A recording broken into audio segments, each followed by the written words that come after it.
Hi friends, welcome to Tamil essential channel. இன்றைக்கி இருக்க காலத்தில் கார் ஓட்டணும்னு எல்லாருக்குமே ஆசை இருக்கும். ஆனால் அதுக்கான சரியான கைடன்ஸ் இருக்காது. ஒரு சிலருக்கு மணி பிரச்சனையாக இருக்கும். இதெல்லாம் மீறி நிறைய பேத்துக்கு கார் நம்மளால் ஓட்ட முடியுமா அப்படின்னு பெரிய பயமும் இருக்குது. கார் வந்தாலே நம்ம ஒரு 10 அடி தள்ளி நின்றுக்கிறோம். அந்த பயம்லாம் தேவையே இல்லை. கார் ஓட்டுறது ஒன்றுமே இல்லை. ஒரு 2 வீலர் பைக் ஓட்டுறது எப்படியோ அதே மாதிரி தான் நீங்கள் கார் ஓட்டுறதும். என்ன ஒன்றே ஒன்று, இந்த பாடி அவ்வளோதான் வித்தியாசப்படும். உங்களுக்கு ஒவ்வொரு காருக்கு தகுந்த பாடி வித்தியாசங்கள் வரும், அவ்வளோதான். அதை நம்ம கணக்கு வச்சுக்கிட்டோம் அப்படின்னாலே எளிமையாக ஓட்டிடலாம். நீங்கள் வண்டி ஓட்ட கற்றுக்கிட்டிங்கன்னா வாழ்க்கையில் நீங்கள் விரும்புகிற இடத்துக்கு எங்கே வேணாலும் நீங்களே வண்டி எடுத்துகிட்டு போகலாம். யாரையும் எதிர்பார்க்க தேவையில்லை. அதனால் ஒரு 10 நிமிஷம் இந்த வீடியோ பாருங்கள். 10 நிமிஷத்துக்கு அப்புறம் நீங்களே வண்டி ஓட்ட ஆரம்பிச்சிடலாம். வாங்க பார்க்கலாம். முறையாக எப்படி காருக்குள்ளே என்ட்ரு ஆகணும், எப்படி நம்ம சௌகரியமாக உட்காரணும், எல்லாமே இருக்குது. அது எப்படின்னா, காலை இப்படி வச்சு இந்த சைடில் தான் இப்படி கால் வரும். நம்ம இப்படி வரக்கூடாது. இந்த பொசிஷனில் கால் இப்படி வரணும்.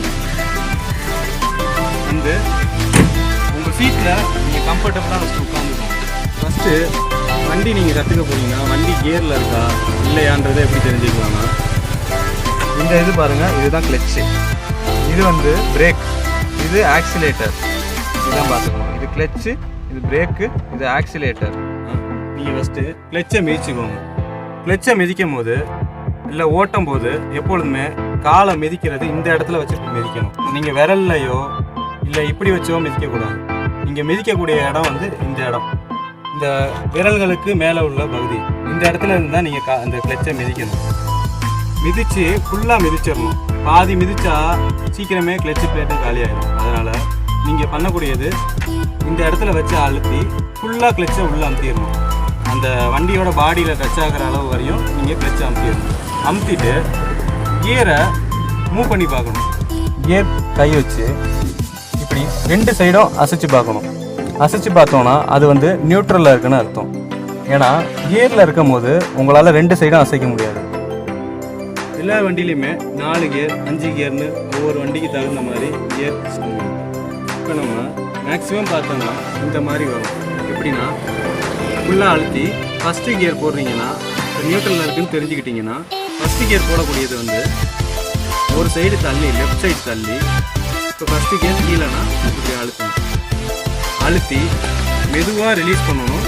ரிலீஸ் பண்ணும்போது ஆக்சிலேட்டர் மெதுவாக கொடுக்கணும். 2 ஈவனாக இருக்கணும். இதுக்கும் அதுக்கும் டைம் மாறக்கூடாது. நீங்கள் கிளச்சை காலை எடுக்கும் போது ஆக்சிலேட்டரை லைட்டாக மிதிக்கணும். 2 ஈவனாக பண்ணும்போது வண்டி ஆட்டோமேட்டிக்காக மூவ்மெண்ட் ஆகும். இப்போ நம்ம கார் ஸ்டார்ட் பண்ணியாச்சு பாருங்கள். கார் ஸ்டார்ட் பண்ணணும் நம்ம பார்க்கக்கூடிய 3 விஷயம் இருக்குது. அதில் ஆயில், சார்ஜ், பேட்ரி 3 நம்ம எப்போதுமே கார் ஸ்டார்ட் பண்ணி எடுக்கும்போது பார்த்துக்கணும். இதில் ஆயில் லெவல் கம்மியாகிடுச்சுன்னா இதில் காட்டும். சார்ஜ் பேட்ரி சரியாக இல்லாமல் இருந்ததுன்னா இதில் காட்டும். இது ஹேண்ட் பிரேக் சொன்னேன்ல, அது ரிமூவ் பண்ணலன்னா இதில் அலர்ட் காமிக்கும் ரெட் கலரில். இப்போ ரிமூவ் பண்ணியாச்சு, அதனால் காமிக்கலை. இது நம்ம பார்த்துட்டு தான் வண்டி எடுக்கணும் எப்பொழுதுமே. சரிங்களா? இப்போ நம்ம சொன்ன மாதிரி ஃபஸ்ட்டு கியர் போட்டு வண்டியை மூவ் பண்ண போகிறோம். எப்படின்னு பாருங்கள். கிளச்சை ஃபுல்லாக மிதிச்சிட்டேன். லெஃப்ட் சைடு கியரை தள்ளி கீழே போட்டு கிளச்சை லைட்டாக ரிமூவ் பண்ணுறேன் பாருங்கள். கிளச்சை லைட்டாக எடுக்கிறேன். வண்டி மூவ் ஆகுது பாருங்கள். இங்கே காட்டுங்க. வண்டி மூவ் ஆகுதா? கொஞ்சம் மூவ் ஆனோடனே நம்ம செகண்ட் கியர் போட்டுடணும். அப்படியே ஓட்டக்கூடாது. ஓட்டினா வண்டி லைஃப் குறையும். அதனால் எடுத்தோன்னே கொஞ்சம் மூவ்மெண்ட்லேயே செகண்ட் கியர் போட்டுருங்க. செகண்ட் கியர் பாருங்கள். அப்படியே பேக்கில் அதே பொசிஷனில் இழுத்தணும். சென்ட்ரு வரணும்னு அவசியம் இல்லை. நம்ம ஃபஸ்ட் கியர் போட்டோம், அதே பொசிஷனில் ஸ்ட்ரைட்டாக செகண்ட் கியர் அப்படியே வந்துடலாம். நம்ம அப்படியே போட்டு மூவ் பண்ணுறோம். லைட்டாக ஆக்சிலேட்டர் கொடுத்துக்கணும். இப்போ பாருங்கள், நம்ம செகண்ட் கியரில் போயிட்டுருக்கோம். வண்டி போயிட்டுருக்கு பாருங்கள். இப்போ வண்டி ஓட்டுறதுக்கு அடுத்தது முக்கியமான விஷயம் ஸ்டேரிங் கண்ட்ரோல். ஏன்னா அந்த ஸ்டேரிங்கை வச்சு தான் நம்ம அடுத்தது ஒவ்வொரு இடத்துக்கும் போக போகிறோம். இப்போ பாருங்கள், வண்டி ஃப்ரண்ட்டில் பாருங்கள். வண்டி செகண்ட் கியரில் தான் இப்போ போயிட்டுருக்கு. உங்களுக்கு சொல்லித்தரணுன்றதுனால வண்டி இப்படி போயிட்டுருக்கு. இதே உங்களுக்கு பாடி ரைட்டில் போகுதுன்னா உங்களுக்கு நல்லா தெரியும். ஃப்ரண்ட்டில் பாருங்கள், பாடி இப்போ ரைட்டில் வந்துட்டு இருக்கு. இப்படி போகக்கூடாது நம்ம. அப்போ ஸ்டேரிங் இது பாருங்கள். இப்போ லைட்டாக லெஃப்ட் எடுத்து அப்படியே சென்டர் பண்ணிக்கணும். 1 இன்ச்சு லெஃப்ட்டு 1 இன்ச்சு ரைட்டு. வண்டி ரைட்டில் போகுதுண்ணா. இதே வண்டி லெஃப்ட்டில் போகுதுன்னா, இப்போ வண்டி லெஃப்ட்டில் போயிட்டுருக்கு பாருங்கள், அப்படியே லைட்டாக ரைட்டை எடுத்து அப்படியே சென்டர் பண்ணிக்கணும்.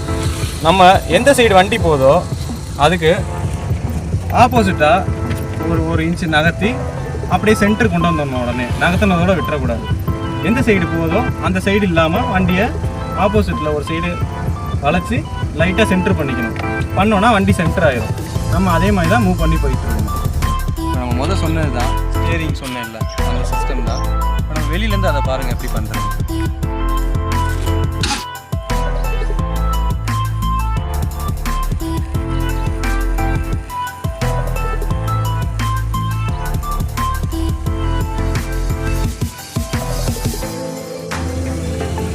இப்போ பாருங்கள், நம்ம பார்க்க போகிறது அடுத்தது என்னென்னா ஸ்டியரிங் சிஸ்டம் வரையும் பார்க்கணும், ஸ்டியரிங் கண்ட்ரோல் எப்படின்றது வரையும் பார்க்கணும்.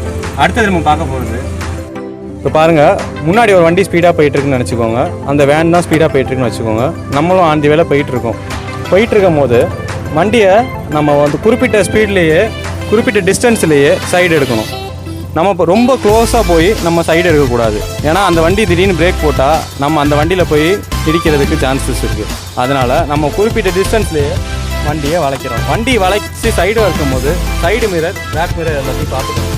பாருங்கள், வண்டியை சைடு வாங்குகிறோம். நம்ம வண்டி சைடு எடுத்ததை பார்த்தோம். அதே வண்டி நம்ம சைடு எடுக்கும் போது ஆப்போசிட்டில் ஒரு வண்டி வந்தால் நம்ம குறிப்பிட்ட டிஸ்டன்ஸ் தானே இருக்குது, வண்டியை சைடு வாங்கிடலான்னு சொல்லி போயிடக்கூடாது. உங்களால் அந்த டிஸ்டன்ஸை புரிஞ்சிக்க முடியணும். உங்களால் அந்த டிஸ்டன்ஸில் போக முடியும்னா போகணும். இல்லையா நீங்கள் அப்படியே பிரேக் அடித்து இந்த வண்டி பின்னாடியே கண்டினியூ பண்ணிடணும். உங்களால் சரியான இடைவெளி இருக்கும் போது சைடு வாங்கினா போதும். நீங்கள் அவசரப்பட்டு ஏறினா அந்த வண்டியும் வரும், நீங்களும் போவீங்க. அதனால் சில ப்ராப்ளம் ஆக சான்சஸ் இருக்குது. அதனால் வண்டியோட டிஸ்டன்ஸை நம்ம கணிச்சிக்க தெரியணும். அதை வச்சு தான் வண்டி ஓட்ட முடியும். இது ஒரு முக்கியமான விஷயம். நான் முன்னாடியே சொன்ன மாதிரி தான், ஒவ்வொரு வண்டிக்கும் ஒரு நீளம் அகலம் இருக்கும். அதை வச்சு தான் நம்ம வண்டி ஓட்டுவோம். அதனால் நம்ம வண்டி ஓட்டும் போது நம்ம பைக்குக்கு தான் எப்படி பார்த்து ஓட்டுறோமோ அதே மாதிரி தான் காருக்கும். நம்ம எல்லா சைடும் ஃபோக்கஸ் பண்ணுவோம். Left side mirror, right side mirror, centre mirror, இந்த மிரர் எல்லா மிரரையும் நம்ம ஃபோக்கஸ் பண்ணி தான் ஓட்டணும். இது அப்போக்கப்போ பார்த்துக்கிட்டே ஓட்டணும். அப்போ தான் நம்மளுக்கு பின்னாடி என்ன வண்டி வருது, சைடில் என்ன வண்டி வருதுன்னு தெரியும். இப்படி பண்ணும்போது நம்மளுக்கு எந்த சைடுலேருந்து வண்டி வருது, எவ்வளோ டிஸ்டன்ஸில் வருது அப்படின்றதெல்லாம் பார்க்க முடியும். அதே மாதிரி இன்னொரு விஷயம் என்னென்னா, நீங்கள் பல பேர் பண்ணுற தப்பு என்னென்னா, ஒரு வண்டி போயிட்டுருக்கு, நம்ம பிரேக் போடணும்னா எல்லாருமே பண்ணுற தப்பு ஃபஸ்ட்டு கிளச்சை மிதிச்சுக்கிறாங்க. ஒரு வண்டியை சிக்னலில் நிப்பாட்டினாலோ இல்லை ஏதாவது ஒரு வண்டிக்கு முன்னாடி போகுது நம்ம ஸ்லோ பண்ணோம்னாலோ நம்ம என்ன பண்ணுறோன்னா, எல்லாருமே பண்ணுற தப்பு கிளச்சை மிதித்து அப்புறம் பிரேக்கை மிதிக்கிறோம். ஆனால் அப்படி பண்ணக்கூடாது. எல்லாருமே பண்ணுற தப்பு அதுதான். அதனால் ஃபஸ்ட்டு நம்ம என்ன பண்ணணும்னா, ஃபஸ்ட்டு பிரேக்கை லைட்டாக அப்ளை பண்ணி வண்டி ஸ்லோ மோஷனில் நம்ம போயிடும். எந்த இடத்துல நிப்பாட்டணுமோ அந்த டிஸ்டன்ஸ் போயிடுவோம். போனோன்னா நம்மளுக்கு கிளச்சு பிடிக்க வேண்டியது வண்டி நின்றும் அப்படின்ற ஒரு பொசிஷன் வரும்போது தான் நம்ம கிளச்சு பிடிக்கணும். அதுக்கு முன்னாடி பிடிக்க தேவையில்லை. அப்படி கிளச்சு பிடிக்கும் போது என்ன ஆகும்னா, இன்னும் வண்டி ஸ்பீடாக தான் போகும், வண்டி ஸ்லோவாக ஆகாது. அதனால் நம்ம ஃபஸ்ட்டு பிரேக் அப்ளை பண்ணணும். ரெண்டாவது வண்டி நிற்கிற மாதிரி பொசிஷன் போகும்போது மட்டும் கிளச்சு மிதிச்சு ஃபஸ்ட்டாக போதும். கிளச்சே போதும், ஃபுல்லாக மிதிச்சு. நம்ம கார் எப்படிலாம் சேஃப்டியோட எப்படிலாம் நல்லா ஓட்டலான்றத பார்த்தாச்சு. இப்போ நான் உங்களுக்கு 4 கியரும் போட்டு ஓட்டி காட்ட போகிறேன். வாங்க பார்க்கலாம். முன்னாடி பார்க்க வேண்டியது இதுதான் ஹேண்ட் பிரேக். எல்லா கார்லேயும் இருக்கும். நம்ம வண்டி ஒவ்வொரு வண்டியும் எடுக்கிறதுக்கு முன்னாடி ஹேண்ட் பிரேக் போட்டிருக்கா என்னன்றது செக் பண்ணிக்கணும். நம்ம ஒவ்வொரு தடவை வண்டி நிப்பாட்டும் போது ஹேண்ட் பிரேக் போட்டு தான் நிப்பாட்டணும். வண்டி எடுக்கும் போது ஹேண்ட் பிரேக்கை ரிமூவ் பண்ணிட்டு தான் எடுக்கணும். எப்படி ரிமூவ் பண்ணுறதுனா, ஹேண்ட் பிரேக்கை இப்படி ப்ரெஸ் பண்ணி இப்படி கீழால் அப்படி தள்ளணும். எல்லா கார்லேயும் இந்த மாதிரி தான் இருக்கும். ப்ரெஸ் பண்ணி கீழால் தள்ளிட்டோம்னா ஹேண்ட் பிரேக் ரிலீஸ் ஆகிடும். இப்படி எடுத்து தான் காரை ஓட்டணும்.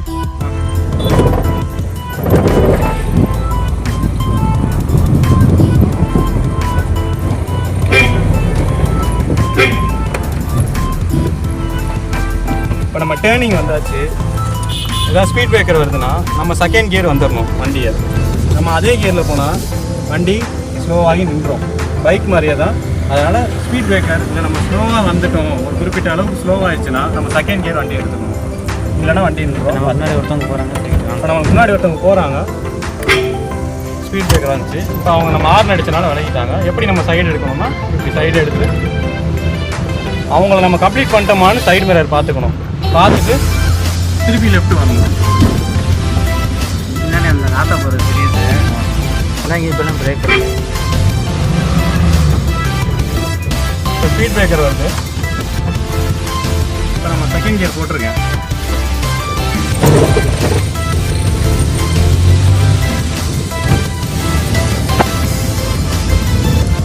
இப்போ தேர்ட் கியரில் போயிட்டுருக்கோம். அவ்வளோதாங்க. வண்டி ஓட்டுறது ரொம்ப சாதாரணம். நம்ம எப்படி சேஃப்டியாக நம்ம உட்காந்துருக்கோம், எப்படி ஓட்டுறோன்றதும் மற்றவங்க சேஃப்டியை பார்த்து ஓட்டுறது தான் முக்கியம். அது மட்டும் தெரிஞ்சுக்கிட்டாலே போதும், நீங்கள் ஈஸியாக ஓட்டிடலாம். ஃபஸ்ட் டைம் நீங்கள் ஓட்ட கற்றுக்க போகிறீங்கன்னா யாராவது ஓட்ட தெரிஞ்சவங்கள பக்கத்தில் உட்கார வச்சுக்கோங்க. அது வந்து ஒரு சேஃப்டி கொடுக்கும் உங்களுக்கு. பக்கத்தில் உட்கார வச்சுட்டு நீங்கள் ஓட்டுங்க, அது நல்லது. எம்டி கிரவுண்டில் ஓட்டினா இன்னும் நல்லது. உங்களுக்கு ஸ்டார்டிங் நீங்கள் ஓட்ட கற்றுக்கிங்கன்னா எம்டி கிரவுண்டாக பார்த்து ஓட்ட கற்றுக்கோங்க. அப்படியே ஆள் தெரிஞ்சவங்கள வச்சு மூவ் பண்ணி கற்றுக்கோங்க. நான் இப்போ சொல்லி கொடுத்ததே போதும், உங்களுக்கு இதுக்கு மேலே தேவையில்லை. வண்டி ஓட்டும் போது எந்த சைடும் பார்க்கக்கூடாது. உங்களுக்கு கவனம் ஃபுல்லாக வண்டி ப்ளஸ் நீங்கள் சைடு மிரர், எல்லா மிரர், நம்ம எவ்வளோ தூரத்தில் போக முடியும், நம்மளுக்கு முன்னாடி போகிற வண்டியை கணிக்கணும். நிறைய விஷயம் இருக்குது. இதெல்லாம் நீங்கள் நான் இப்போ சொல்லி கொடுத்ததை மட்டும் ஃபோக்கஸ் பண்ணிங்கனாலே போதும், ஈஸியாக வண்டி ஓட்டிடும். இப்போ இவ்வளோ நேரம் இந்த வீடியோ பார்த்தவங்களுக்கு ரொம்ப தேங்க்ஸ். இன்னும் நான் நிறைய வீடியோ போட போகிறேன். எல்லா வீடியோ பார்க்கணுன்னா இந்த வீடியோ நான் போட்டது உங்களுக்கு பிடிச்சிருந்ததுன்னா லைக் பண்ணுங்கள், முக்கியமாக சப்ஸ்கிரைப் பண்ணுங்கள். இன்னும் நான் நிறைய வீடியோ போட போகிறேன், எல்லாத்தையும் பார்க்கலாம். நான் சொன்ன விஷயங்களை மட்டும் ட்ரை பண்ணி பாருங்கள், ஈஸியாக கார் ஓட்டிடலாம். பாய்.